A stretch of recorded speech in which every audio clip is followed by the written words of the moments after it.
Welcome my dear students, myself Mansingh Rajput. Nirmal PG college द्वारा संचालित online कक्षाओं में आपका एक बार फिर से स्वागत करता हूं बच्चों। तो हम आपके बीएससी पार्ट सेकंड ईयर में आपका पेपर नंबर फर्स्ट कंटिन्यू किए हुए थे और इसमें हम आपके यूनिट नंबर फोर्थ, जो बुक की यूनिट नंबर फोर्थ है, उसमें हम पढ़ रहे थे मैक्सवेल के आणविक वेगों का बंटन नियम। मैक्सवेल के आणविक वेगों के बंटन नियम पढ़ने के पश्चात हमने रो, घनत्व और डीएनसी की वैल्यू प्राप्त की। अब उस आणविक वेगों के बंटन नियम के जो एप्लीकेशन थे, तो उन एप्लीकेशंस के बारे में हम डिस्कस कर रहे थे। तो हमने दो एप्लीकेशन इनसे पिछले लेक्चर में पढ़ चुके थे। नंबर एक थी आपकी औसत चाल। क्या थी? औसत चाल। और नंबर दो थी आपकी वर्ग माध्यमूल चाल। क्या थी? वर्ग माध्यमूल चाल। औसत चाल को किससे डिनोट किया हमने? सी बार से। किससे डिनोट किया? सी बार से। और सी क्या होता था आपका? परिणामी वेग। क्या होता था? परिणामी वेग। सी स्क्वायर बराबर U square plus B square plus W square के बराबर। तो किसी भी अणुओं में से किसी भी अणु की जो औसत चाल होगी वो सी बार बराबर कितनी आई आपकी? Under the root under the root 8 kT over pi M. कितनी आई? Under the root 8 kT over pi M. ठीक है ना? ये तो क्या है आपकी औसत चाल, एवरेज स्पीड। अब जब वर्ग माध्यमूल चाल की बात करी आरएमएस वैल्यू की, तो देखो आरएमएस वैल्यू कितनी आई थी आपकी? C R M S equal to 3 kT by M. Root 3 kT by M के बराबर आपकी क्या आई थी? RMS speed. तो अब तक हम इन दो एप्लीकेशंस के बारे में अध्ययन कर चुके थे। तो इससे आगे हम पढ़ेंगे अधिकतम प्रसंभाव्य चाल। क्या पढ़ेंगे? Most probable speed. कि जो पार्टिकल है या अणु है जो एक निश्चित आयतन में है, तो मोस्ट ऑफ एटम कौन से वेग से मोशन कर रहे हैं उसके बारे में हम अध्ययन करेंगे और उसको बोलेंगे हम मोस्ट प्रोबेबल स्पीड, अधिकतम प्रसंभाव्य चाल। देखो यहाँ पर के तो क्या है आपका? बोल्ट्जमान कांस्टेंट है। और एम क्या है? जो अणु मोशन कर रहे हैं उनका द्रव्यमान। ठीक है ना? तो अगले की तरफ हम बढ़ते हैं और यहाँ से आपके क्वेश्चन भी पूछे जाते हैं। भाई सी आर एम एस है, सी बार है कि औसत चाल क्या होती है, या फिर इनके कोई वैल्यू दे देगा आपको, मास की वैल्यू दे देगा और इनका अनुपात निकलवा लेगा। ठीक है ना? तो इनको फॉर्मूले आपको ध्यान रखने हैं। अब अगली की तरफ चलते हैं हम, अधिकतम प्रसंभाव्य चाल। देखो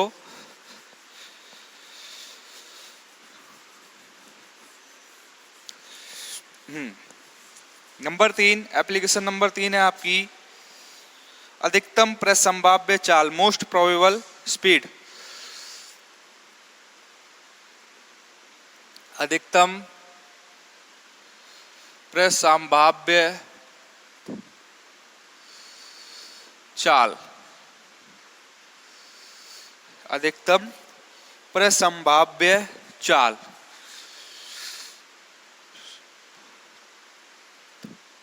most probable speed, most probable speed. ठीक है ना?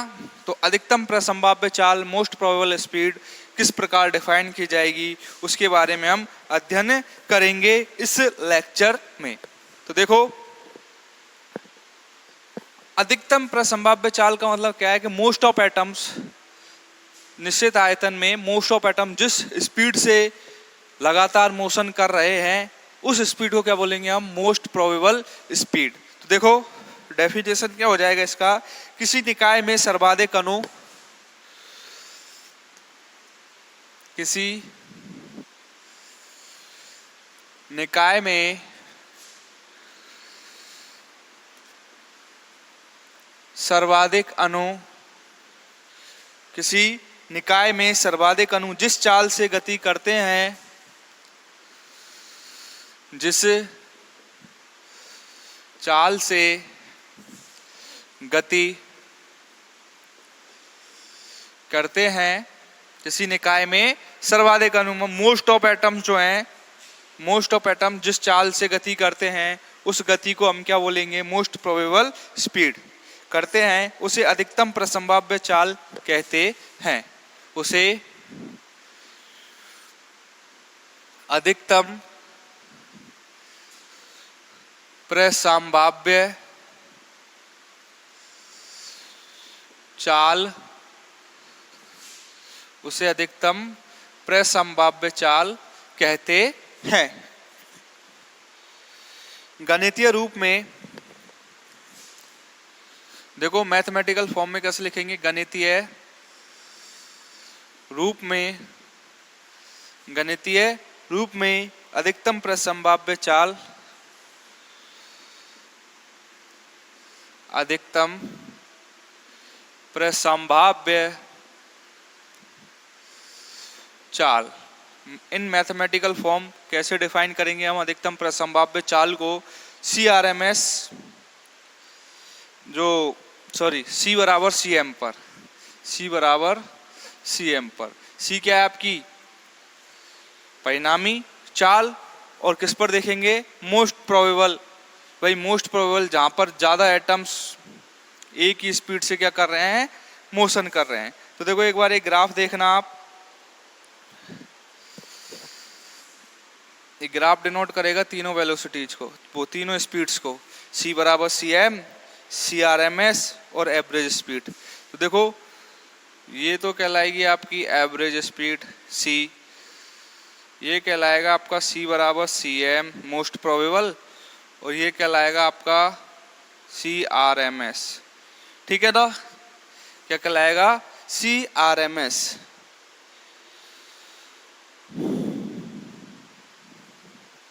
अब देखो C बराबर CM पे देख रहे हैं, तो जो C बराबर CM पर dF(C) over dF(C) over dC equal to 0। C बराबर CM पे देखेंगे तो F(C) का मतलब है आपके जो परिणामी वेग C है उसके वेग का घटक क्या है, F(C) का जो फर्स्ट डेरिवेटिव है वो किसके बराबर हो, 0 के बराबर। F(C) क्या है यहाँ पर देखो लिख लेना, F(C) परिणामी वेग,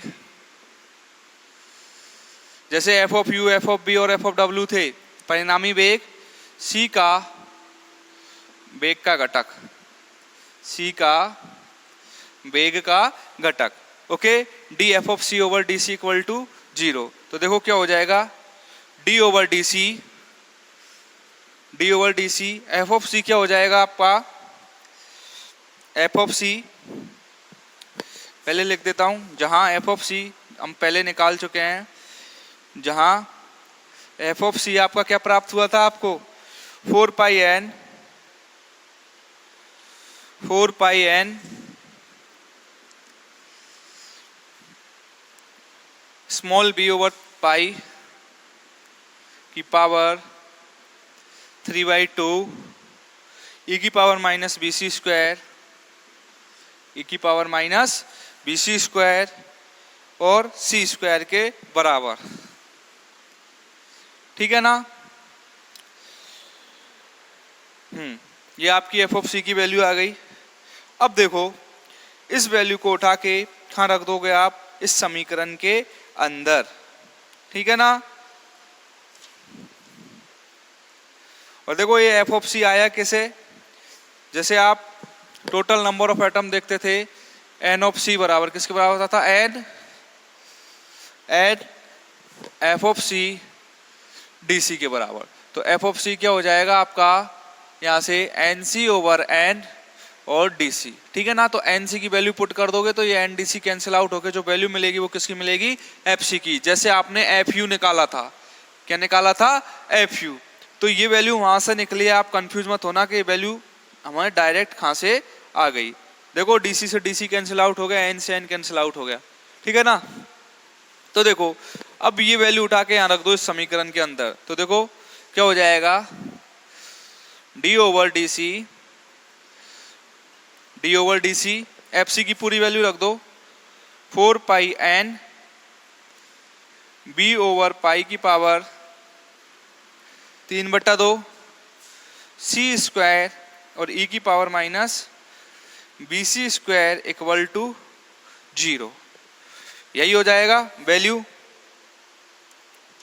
अब इसका क्या करना है आपको, अवकलन किसके रेस्पेक्ट में, सी के रेस्पेक्ट में। तो देखो अवकलन करेंगे, तो देखो अवकलन करना तो सबको आता ही है, आपको आता है नहीं आता है। देखो क्या हो जाएगा, 4 pi N B over pi की पावर 3/2 को बाहर पटक दो क्योंकि ये क्या है, कांस्टेंट है। तो 4 pi N B over pi की पावर 3/2 को पटक दिया हमने बाहर, डी ओवर डी सी और सी स्क्वायर ई की power minus B C square equal to 0। ठीक है, दो टर्म है, फर्स्ट और सेकंड मान के कर लो इनको, इसको फर्स्ट मान लो इसको सेकंड मान लो। तो देखो क्या हो जाएगा, 4 pi N B over pi की पावर 3/2 सी स्क्वायर का करोगे तो क्या हो जाएगा 2c, सी स्क्वायर का करोगे तो क्या हो जाएगा 2c और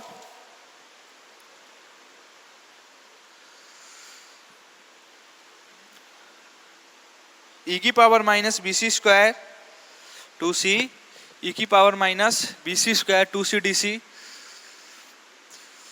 और ई की power minus B C square के बराबर, प्लस देखो इसका कर दो, ई की power minus B C square का क्या हो जाएगा, minus B C square sorry C square, तो यूं की तो और ई की power minus B C square का ई की power minus B C square और बी सी स्क्वायर का करोगे तो क्या हो जाएगा 2bc और डी इक्वल टू 0। यही होगा। अब डी को बाहर ले लो कॉमन बच्चों, तो देखो 4 pi N B over pi की पावर 3/2 डी ये क्या हो जाएगा अंदर 2c ई की power minus B C square और माइनस देखो 2bc माइनस 2bc और c स्क्वायर क्या हो जाएगा c क्यूब और ई की power minus B C square equal to 0। देखो यही वैल्यू आ रही है क्या, एक बार देखना वैल्यू यही आएगी क्या।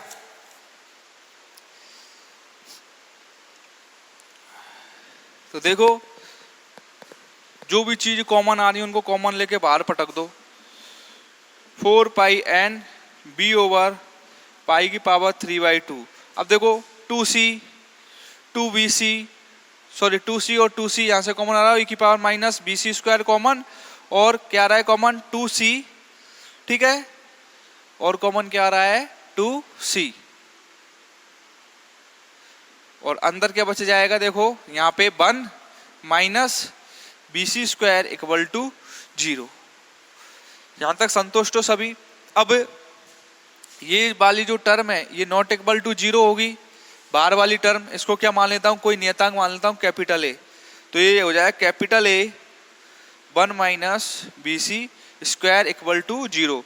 चूंकि कैपिटल ए किसको मान लिया, टोटल इस बाहर वाली कांस्टेंट टर्म को, चूंकि capital A is not equal to 0 इसलिए 0 किसके बराबर होगा 1 minus B C square equal to 0 के बराबर। तो यहां से आपको किसकी वैल्यू मिल जाएगी, सी की, किसकी वैल्यू मिल जाएगी सी की, और सी की वैल्यू किस पर देख रहे हैं, सी बराबर सी एम पर, किस पर देख रहे हैं सी की वैल्यू सी बराबर सी एम पर। तो पहले आप इसका स्क्रीनशॉट ले लीजिए, से हम इसको इरेज कर दें, स्क्रीनशॉट लीजिए इसका और देखिए कैलकुलेशन में कोई मिस्टेक तो नहीं है।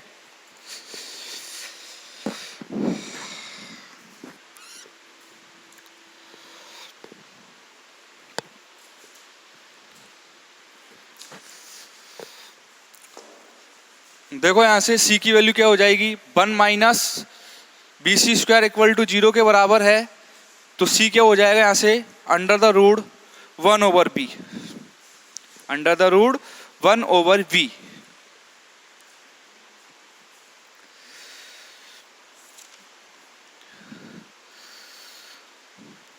देखो, अतः अब जीरो किसके बराबर होगा, 1 minus B C square equal to zero, तो 1 equal to B C square और C square equal to 1 over B.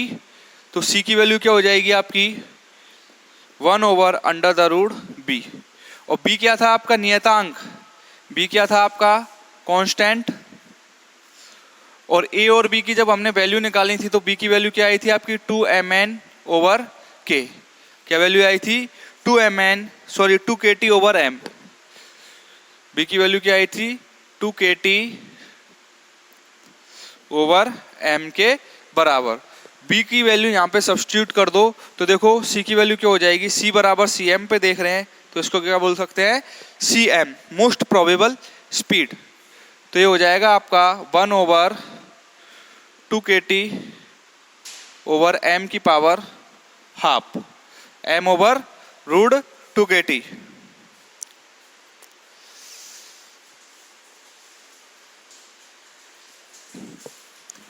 Sorry b की वैल्यू थी आपकी m ओवर 2 kT, तो ये वैल्यू हो जाएगी जब b की वैल्यू पुट करोगे यहाँ से 2 kT ओवर m की power half.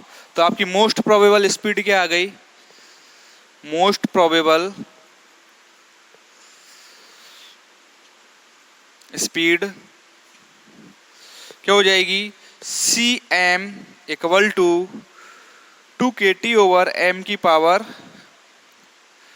Half, 2 kT over m की पावर हाफ। तो ये आ गई आपकी अधिकतम प्रसंभाव्य चाल।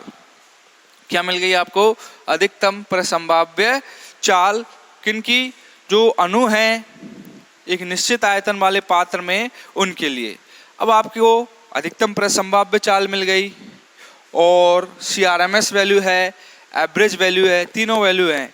यदि मैं इन तीनों का अनुपात निकालूं तो कौन सी वैल्यू सबसे ज़्यादा होगी, कौन सी सबसे कम होगी, इनको किस प्रकार से आप याद कर सकते हो। तो उसकी एक ट्रिक देखते हैं। तो उससे पहले मैं इसको कंप्लीट अरेंज करूंगा तो आप इसका स्क्रीनशॉट ले लीजिए बच्चों एक बार, फिर मैं आपको ट्रिक बताते हैं कि इनको याद कैसे किया जाए।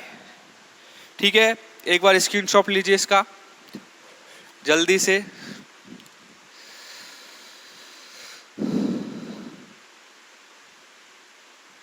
चलो बढ़ते हैं आगे।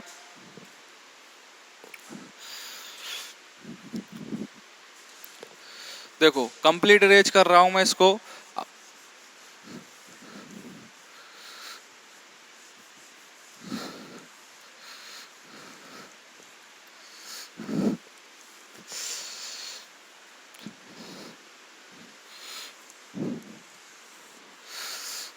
आपको जो याद करने का तरीका है, इन तीनों स्पीडों को कैसे याद करोगे, बहुत आसान तरीका है, बस आपको फॉर्मूले याद होने चाहिए इनके। ठीक है, तो मैं पहले इन तीनों के फॉर्मूले लिख दूं। सी एवरेज या फिर सी बार बराबर कितना आया था, under the root 8 kT over pi M, under the root 8 kT over pi M. और सी RMS कितना आया था आपका, under the root 3 kT over m। और सी m मोस्ट प्रोबेबल कितना आया आपका, under the root 2 kT over m। ठीक है, under the root 2 kT over m। अब देखो इनको याद करने का तरीका मैं आपको बताऊं तो इनको कैसे याद कर सकते हो आप।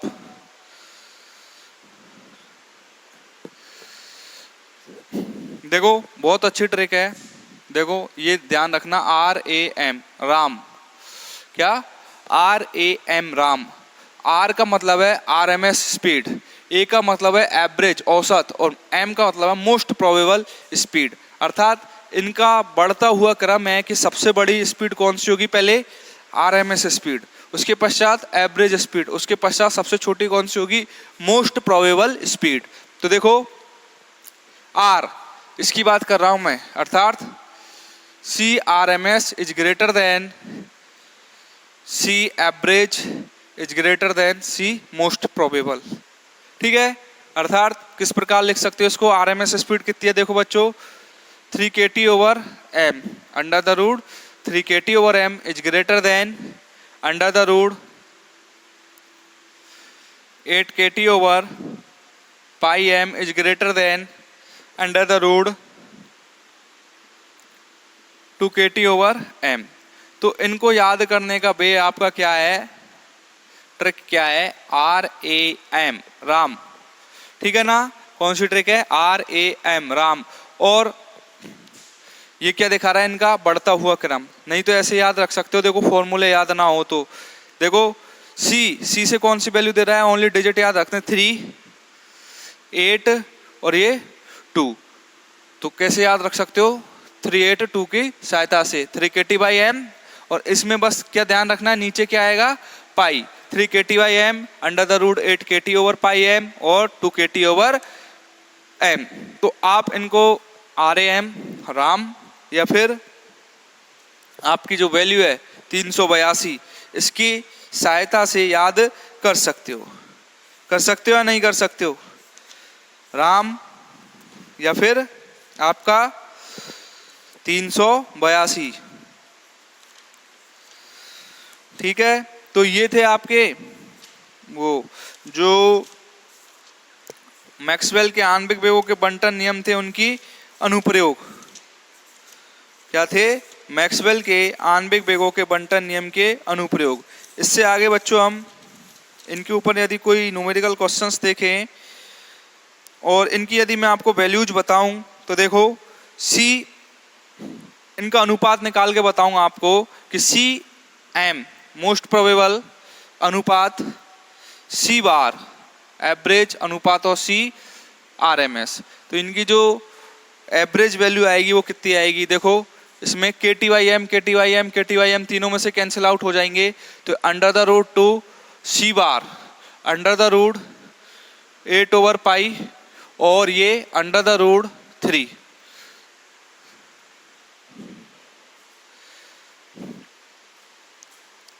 तो देखो इनका यदि अनुपात निकालेंगे तो ये क्या आएगा, 1:1.128 अनुपात 1.224। ठीक है, इनका अनुपात क्या आया, 1:1.128 अनुपात 1.224 के बराबर। तो ये इनका अनुपात है। अब मैं इस पे यदि क्वेश्चन फाइंड आउट करूं आपके किस प्रकार के क्वेश्चन बनते हैं, तो देखो एक क्वेश्चन यदि मैं डिस्कस करूं आपसे, तो देखो एक क्वेश्चन देखना, इसको इरेज कर दूं मैं।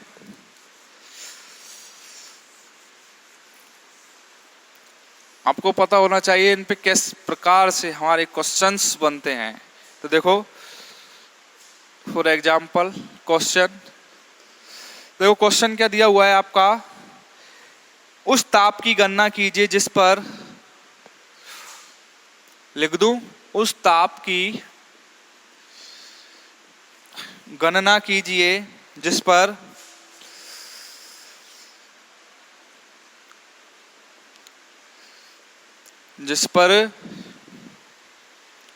H2 के अणुओं की औसत चाल, H2 के